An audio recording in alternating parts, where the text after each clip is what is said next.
Hi friends, cooking ಹಟ್ಗೆ ಸ್ವಾಗತ.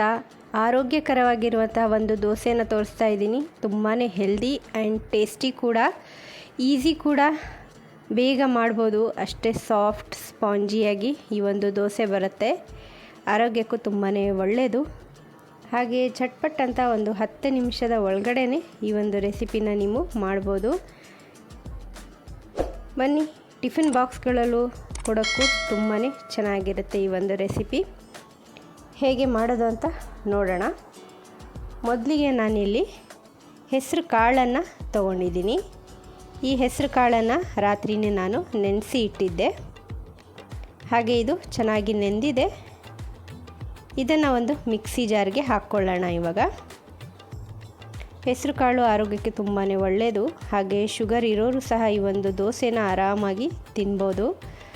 ಇದಕ್ಕೆ ಒಂದು 2 ರಿಂದ 3 ಹಸಿಮೆಣಸಿನಕಾಯಿ, ಶುಂಠಿ ಒಂದು ಚಿಕ್ಕದಾಗಿರುವಂಥ ಒಂದು ತುಂಟು, ಹಾಗೆ ಅದಕ್ಕೆ ಕಾಯಿಯನ್ನು ಹಾಕ್ತಾಯಿದ್ದೀನಿ, ತೆಂಗಿನಕಾಯಿ ಸ್ವಲ್ಪ ಹಾಕ್ತಾಯಿದ್ದೀನಿ, ಕರಿಬೇವನ್ನು ಹಾಕ್ತಾಯಿದ್ದೀನಿ, ಕೊತ್ತಂಬರಿ ಸೊಪ್ಪು, ಬೇಕಾದರೆ ನೀವು ಇದಕ್ಕೆ ಜೀರಿಗೆ ಸಹ ಸೇರಿಸ್ಕೊಳ್ಬೋದು. ಇದಿಷ್ಟನ್ನು ಹಾಕಿ ಸ್ವಲ್ಪ ನೀರು ಹಾಕಿ ನೈಸಾಗಿ ಗ್ರೈಂಡ್ ಮಾಡ್ಕೊಳ್ತೀನಿ.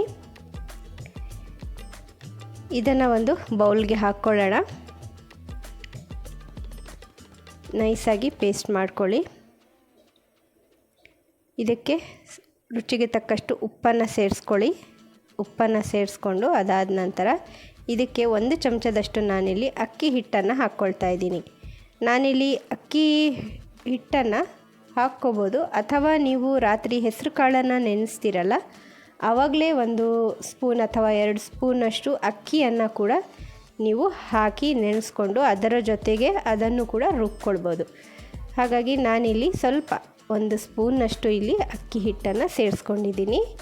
ಇಷ್ಟ ಹಾಕ್ಕೊಂಡ್ರೆ ಸಾಕಾಗತ್ತೆ. ಇದನ್ನು ಇವಾಗ ಚೆನ್ನಾಗಿ ಮಿಕ್ಸ್ ಮಾಡ್ಕೊಳ್ಳೋಣ.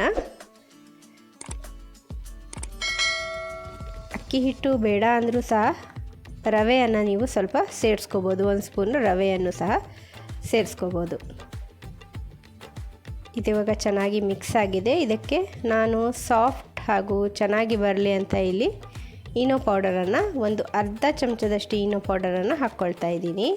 ಇದು ಬೇಡ ಅಂದರೆ ಮನೆಯಲ್ಲಿ ಕುಕ್ಕಿಂಗ್ ಸೋಡಾ ಇರುತ್ತಲ್ಲ, ಬೇಕಿಂಗ್ ಸೋಡಾ, ಅದನ್ನು ಕೂಡ ನೀವು ಇಲ್ಲಿ ಹಾಕ್ಕೊಳ್ಬೋದು. ಹಾಕ್ಕೊಂಡು ಮಿಕ್ಸ್ ಮಾಡಿಕೊಂಡ್ರೆ ಅದೇ ರೀತಿಯಾಗಿ ದೋಸೆ ಬರುತ್ತೆ. ಹಾಗೆ ಒಂದು ತವಾ ಅಥವಾ ಪ್ಯಾನನ್ನು ಇಟ್ಕೊಳ್ಳಿ. ಇದು ಬಿಸಿಯಾದ ನಂತರ ಇವಾಗ ದೋಸೆಯನ್ನು ಹಾಕ್ಕೊಳ್ತಾ ಇದ್ದೀನಿ. ಈನೋ ಹಾಕಿರೋದ್ರಿಂದ ಇದು ಸ್ವಲ್ಪ ಸಾಫ್ಟಾಗಿ ಬರುತ್ತೆ ದೋಸೆ. ಗರಿಗರಿಯಾಗಿ ಬೇಕಂದರೆ ನೀವು ಈನೋವನ್ನು ಹಾಕಿಬಿಡಿ, ಸೋಡಾವನ್ನು ಸ್ವಲ್ಪ ಹಾಕ್ಕೊಳ್ಳಿ ದೋಸೆ. ಆವಾಗ ಅದು ಗರಿಗರಿಯಾಗಿರುವಂತಹ ಒಂದು ಮಸಾಲ ದೋಸೆ ಥರ ಅದು ಕೂಡ ಬರುತ್ತೆ. ಇದಿವಾಗ ಮುಚ್ಚಿದ್ದೀನಿ ಒಂದು 2 ನಿಮಿಷ. ಇದಾದ ನಂತರ ಮೇಲೆ ನಿಮಗೆ ತುಪ್ಪ, ಬೆಣ್ಣೆ, ಆಯಿಲ್ ಏನು ಬೇಕೋ ಅದನ್ನು ಹಾಕ್ಕೊಳ್ಳಿ. 2 ಕಡೆ ಇದನ್ನು ಬೇಯಿಸ್ಕೋಬೇಕಾಗಿರುತ್ತೆ. ಕಾಳು ಇರೋದರಿಂದ 2 ಕಡೆ ಚೆನ್ನಾಗಿ ಬೇಯಬೇಕು. ಹಾಗಾಗಿ ಇದನ್ನು ನಾನು ಟರ್ನ್ ಮಾಡಿ 2 ಸೈಡ್ ಇದನ್ನು ಬೇಯಿಸ್ಕೊಳ್ತೀನಿ. ಇನ್ಸ್ಟೆಂಟಾಗಿ ಒಂದು ದೋಸೆ ಬೇಕಂದರೆ ಹಾಗೂ ಅದು ಆರೋಗ್ಯಕ್ಕೂ ಒಳ್ಳೆಯದಿರಬೇಕಂದ್ರೆ ಈ ಒಂದು ದೋಸೆನ ನೀವು ಟ್ರೈ ಮಾಡ್ಬೋದು. ಹಾಗೆ ನನ್ನ ರೆಸಿಪೀಸ್ ಇಷ್ಟ ಆಗ್ತಾಯಿದೆ ಅಂದರೆ ನನ್ನ ಚಾನಲ್ನ ಸಬ್ಸ್ಕ್ರೈಬ್ ಮಾಡ್ಕೊಳ್ಳಿ, ಲೈಕ್, ಶೇರ್, ಕಮೆಂಟ್ಸ್ ಕೂಡ ಮಾಡಿ. ಇಲ್ಲಿ ದೋಸೆ ರೆಡಿಯಾಗಿದೆ. ನಾನು ಸರ್ವ್ ಮಾಡ್ತೀನಿ. ಇದೇ ರೀತಿ ಎಲ್ಲ ದೋಸೆಗಳನ್ನ ನಾನು ಹಾಕ್ಕೊಳ್ತೀನಿ. ಬೆಳಗ್ಗೆ ಹೊತ್ತು ತುಂಬಾ ಈಸಿ ಆಗುತ್ತೆ ಈ ಒಂದು ದೋಸೆ ಮಾಡೋದ್ರಿಂದ. ಇಲ್ಲಿ ದೋಸೆ ರೆಡಿಯಾಗಿದೆ. ಅದರ ಜೊತೆಗೆ ನಾನು ಕಾಯಿ ಚಟ್ನಿಯನ್ನು ಮಾಡ್ಕೊಂಡಿದ್ದೀನಿ. ಸಿಂಪಲ್ ಆಗಿರೋ ನಾರ್ಮಲ್ ಯಾವ ಥರ ಕಾಯಿ ಚಟ್ನಿ ಮಾಡ್ತೀವಿ ಅದೇ ಚಟ್ನಿ, ಅದರೊಟ್ಟಿಗೆ ದೋಸೆ.